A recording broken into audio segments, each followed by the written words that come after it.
naging kissing scene sa mga pelikula at TV shows. Ano masasabi mo kay Angeline? Comedy ako. Hindi, mas sa project na to parang mas parang bago pa man namin ginawa yung eksena, parang mas priority ko na alalayan siya. So kumbaga parang sa mga nakasanayan ko mga mga naka-partners, alam mo, nagawa na nila yun, sanay na sila doon. So this time I had to be extra careful, kailangan mo talagang alagaan siya at i-assist siya the whole time. Nagawa naman, at pag nakita niyo naman, nakaka-proud yung eksena kasi walang bahid ng nervousness, walang bahid ng awkwardness. So nakakatuwa yung end product, nakaka-proud yung movie. Okay, bakit hindi na kailangan panoorin ang Foolish Love? Bitayan natin sila.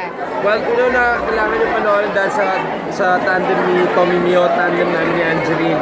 Tulad ng sinabi ko, sometimes opposites do attract, at sometimes yung mga nakakatuluyan natin hindi natin ini-expect. Mapapanood nyo yan sa Foolish Love. Yes, saka bawat isa po sa amin kung may kanya-kanyang love story talaga na alam kong bawat isa ay makaka-relate. So kung gusto nyo ma-in love, kung gusto nyo tumawa lang at maging masaya pagdating sa buhay pag-ibig nyo, sana mapanood nyo. Last na lang, ito daw ba simula